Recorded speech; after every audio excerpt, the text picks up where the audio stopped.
ایک بندے نے کسی کو روکا اور کہا سن، اگر ایک دم نبی پاک صلی اللہ علیہ وسلم تیرے سامنے آ جائے تو کیا بات کرے گا؟ اگر ایک دم نبی پاک آپ کے سامنے آ جائیں آپ کیا عرض کریں گے ان کو؟ بتائیں۔ وہ بندہ ایک دم پریشان ہو گیا کہ تم میرے سامنے آپ تشریف فرماؤ، میں کیا کہوں گا؟ کہا ہاں بتاؤ کیا کہو گے؟ بڑی دیر سوچتا رہا، پھر کہتا ہے کہ میں انہیں کہوں گا تھینک یو۔ Thank you. کہتا کیوں؟ کہتا اتنی بڑی ہستی ہیں وہ، میں اور انہیں کیا کہوں؟ ان کا شکریہ، انہوں نے مجھے ایمان دیا، انہوں نے مجھے قرآن دیا، ان کی برکت سے مجھے حلال حرام کا آج پتا ہے نا، انہوں نے مجھے ماں کی قدر کا بتایا، انہوں نے مجھے میری بیوی کے بارے میں اس کی قدر کا، اس کے حقوق کا بتایا، انہوں نے مجھے بچوں کے ساتھ تربیت کا بتایا، میری تجارت کو پاک کیا، مجھے ایک ایک قدم کس طرح اٹھانا ہے، میری تو ایک ایک سانس ان کی قرضدار ہے۔ Thank you. کیا شان ہے نبی پاک صلی اللہ علیہ وسلم، سو ٹروتھفل، اتنے سچے، نیور بریچڈ اے ٹرسٹ، کسی کا آج تک اعتماد نہیں توڑا آپ نے، not a single incident can be counted. اور آج مدینے کے اندر آرڈر ہو گیا بارڈر سیل کر دو، مدینے کے بارڈر سیل کر دو، وجہ نہیں بتا رہے، بارڈر سیل کر دو، حکم ہے، بارڈر سیل کر دیے گئے، کوئی باہر نہیں جا سکتا، کوئی اندر نہیں جا سکتا۔ اب حکم ہوا لشکر تیار کرو، کہاں جانا نہیں پتا، that was a military manoeuvre, یہ جنگی حکمت عملی کے تحت راز رکھے جا رہے تھے۔ اور پھر حکم ہوا لشکر تیار ہو گیا 10,000، اب ہم چلیں گے مکے کی طرف۔ اب پتہ چلا مکے کی طرف جا رہے ہیں، اور ان دنوں میں عرب میں دستور ہوتا تھا کہ جب جنگی پیش قدمی ہوتی 5 فوجی مل کر ایک چولہا جلایا کرتے تھے، لیکن آج حکم ہوا 5 فوجی نہیں، ہر فوجی اپنا الگ چولہا جلائے گا۔ اور اب جب یہ بڑا لشکر مکے کی طرف جا رہا ہے، ابو سفیان بڑی پہاڑ کے اوپر کھڑے ہو کر حضرت عباس رضی اللہ تعالیٰ کو کونی مار کر کہتے ہیں دیکھ تیرا بھتیجا تو بڑا شہنشاہ بن گیا ہے۔ عباس فرماتے ہیں یہ شہنشاہیت کا نہیں، یہ نبوت کا روب ہے، اونٹنی ہے قصوہ، امامہ شریف زیب تن کیے میرے آقا صلی اللہ تعالی علیہ وسلم، اونٹنی پہ سوار ہیں، سورہ فتح کی آیات پڑھتے چلے جاتے ہیں، اور دنیا کو ایک سبق بھی مل رہا ہے۔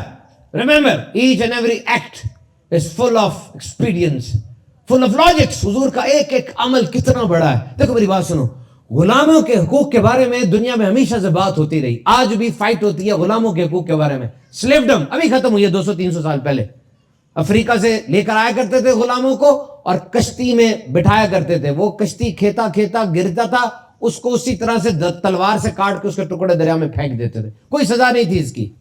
اور یہاں پر 1947 سے پہلے وہ اندر صاحب بہادر سو رہے ہوتے تھے، باہر ایک بندہ پاؤں سے، پنکھا ایجاد نہیں ہوا تھا، پاؤں سے ہلاتا تھا، اندر وہ ہلتا تھا تو پنکھا چلتا تھا، پاؤں سے، بیچارہ تھک کے سو جاتا تھا، صاحب بہادر باہر آتے، اتنی زور سے اس کے پیٹ میں ٹانگ مارتے اس کی تلی پھٹ جاتی، مر جاتا، اور 10 روپے 15 روپے فائن ہوتا تھا اس کو۔ غلام، سلیبس، کوئی قدر نہیں تھی۔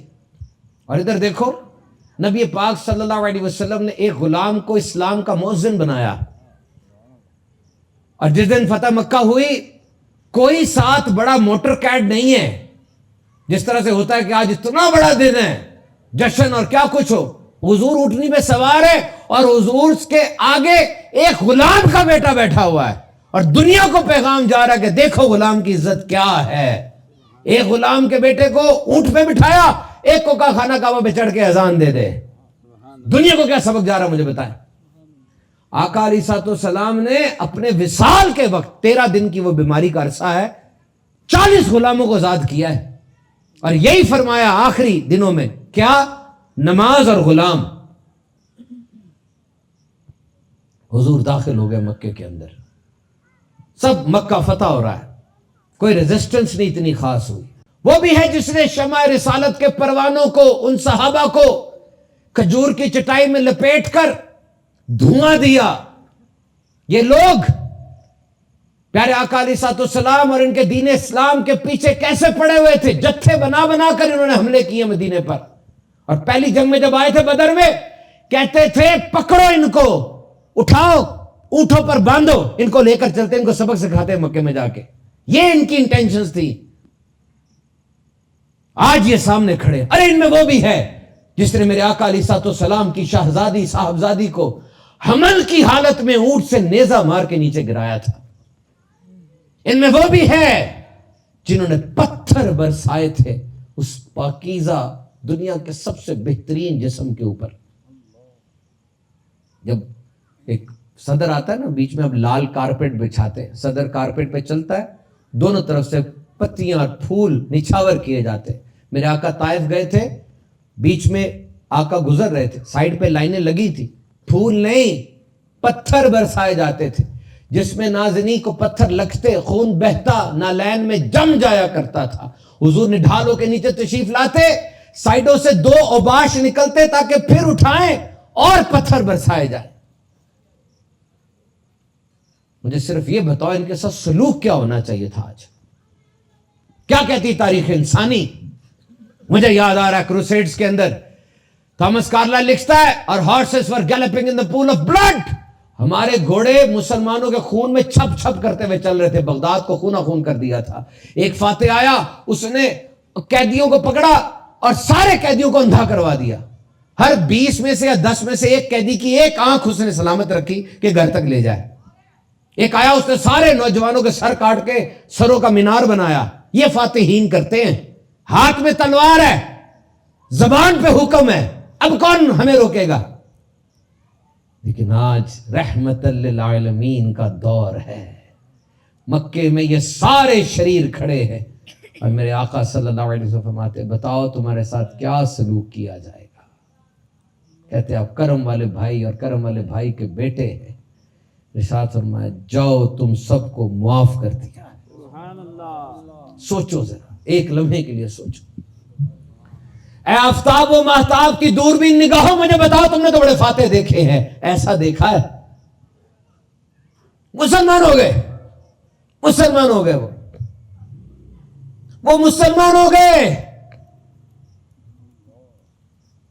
اور مجھے ایک بات بتائیں, نبی پاک صلی اللہ علیہ وسلم کی ذات کی وسعت کی بات کر رہے ہیں نا, کتنی بڑی ذات, کتنی بڑی ذات. اب مجھے ایک بات کا جواب دیں, نبی پاک صلی اللہ علیہ وسلم نبی برحق ہے, ہر نبی نشانیوں کے ساتھ آئے ہیں, اور آقا علیہ الصلوۃ والسلام کی نشانیاں یعنی معجزات سب سے زیادہ ہیں, سب سے منفرد ہے. آپ سراپا معجزہ بنا کر بھیجے گئے. آپ کے معجزات کی لسٹ اتنی طویل ہے, کوئی انیمیریٹ نہیں کر سکتا. چند ہند سے آئے ہیں لیکن انیمیریٹ نہیں کر سکتا. آپ نے کنکریوں سے کلمہ پڑھوا دیا, آپ نے چاند کو اشارہ کیا, چاند 2 ٹکڑے ہو گیا, آپ نے سورج کو اشارہ کیا, سورج پلٹ گیا. بتاؤ کیا میں اور آپ کنکریوں کو کلمہ پڑھوا سکتے ہیں؟ کیا میں اور آپ سورج کو پھیر سکتے ہیں, چاند کو 2 ٹکڑے کر سکتے ہیں؟ یہ آقا کا کام ہے, یہ ان کا منصب ہے. لیکن میں اور آپ معاف کر سکتے ہیں جو حضور نے مکے میں کیا. اور رزلٹس دیکھ لو. اب رزلٹس وہ تو حضور کی نشانی ہے. وہ جس نے کہا تھا کنکریوں میں کلمہ پڑھائیں, اس نے خود بھی اسلام قبول نہیں کیا. وہ جس نے کہا تھا کوئی آسمان پہ معجزہ دکھائے, چاند کو 2 ٹکڑے ہوتے دیکھ کر بھی اس نے اسلام قبول نہیں کیا. لیکن معاف کرنے سے تو مکہ پورا مسلمان ہو رہا ہے. رزلٹس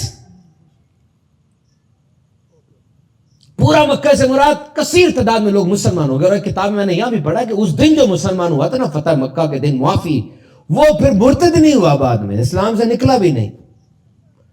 ایگزیبیشن ہی ایسا دیکھ لیا اس نے. یاد رکھو, آپ نا معافی کے کانسیپٹ کو سمجھتے نہیں ہیں. معاف کرنا نا وہ اس کے لیے نہیں ہے, یہ آپ کے لیے ہے. آپ آزاد ہو جائیں, معاف کر دے. وہ معافی نہیں بھی مانگ رہا, آپ معاف کریں اور آزاد ہو جائیں, ٹینشن ختم کریں. میں مانتا ہوں یہ 3 سٹیپ بڑے مشکل ہوتے ہیں, معاف کرنا, بھول جانا اور پھر اعتبار کرنا. یہ مشکل ہے تینوں کام, لیکن یہ ضروری بہت ہے, ورنہ اتنا ٹینشن کا ٹوکرا اٹھا کے کہاں پھرتے رہیں گے آپ. ایک بندہ گھر آیا, بیوی نے نمک خوب رج کے ڈالا ہوا تھا, اس نے کھایا, نمک لگا اس کو, دل تو کیا اس نے, اٹھا کے پرچ بھی باہر پھینکے اور اس کو بھی سیدھا کر دے. پھر اس نے سوچا کہ نمک زیادہ ڈل گیا, غلطیاں مجھ سے بھی ہوتی ہیں. وہ چپ ہو گیا, اس نے گزار دیا وقت والا, مر گیا, فوت ہو گیا. اس کو حکم ہوا بندے تو نے میری بندی کے ساتھ رحم کیا تھا تو میں تجھ سے بڑھ کے رحم کرنے والا ہوں, میں تجھے معاف کرتا ہوں. معاف معاف. It is for you, forgiveness is for you. آپ اپنے آپ کو آزاد کریں معاف کر کے. یار کیوں بوجھ رکھتے؟ کچھ لوگ تو, انسان اشرف المخلوقات ہے, مثال دینے کے لیے کہہ رہا ہوں, کچھ لوگوں کی مثال نا کوڑے والے ٹرک کی طرح کی ہوتی ہے. کوڑے والے ٹرک کے اوپر نا کوڑا جمتا رہتا ہے, بڑا ٹرک بنتا ہے, پھر وہ ڈلنا شروع ہو جاتا ہے. کچھ لوگ بھی نا اسی طرح گھوم رہے ہوتے ہیں, ان کے اندر مایوسی, بددلی, غصے کا کوڑا بھر رہا ہوتا ہے, اور وہ ان کا بھی جب کوڑا بھر جاتا ہے نا تو کبھی کبھار وہ آپ پہ گرا دیتے ہیں آگے. کیا کریں اب؟ تھوڑا سا احساس کر لیں کیا ہوا. بندہ گیا نا جنگل میں تو بلی پھنسی ہوئی تھی, بلی غرا رہی اس کے اوپر, غرا رہی ہے, کاٹنے کو پڑ رہی ہے. اب بلی تو کاٹتی نہیں ہے, وہ پہلے تو ڈرا, پھر اس نے کہا بلی تو کاٹتی نہیں ہے, یہ کیوں کاٹنے کے لیے آ رہی. دیکھا اس کی دم پھنسی ہوئی تھی شکنجے میں, اس نے چپکے سے دم نکالی, بلی میاؤں کر کے گئی. تو بندے کی شخصیت کا ایک رخ دیکھیں, ہو سکتا ہے آج مسئلہ ہوا, اس کو کیا ہو گیا, معاف کر دیں یار, کیا ہو گیا.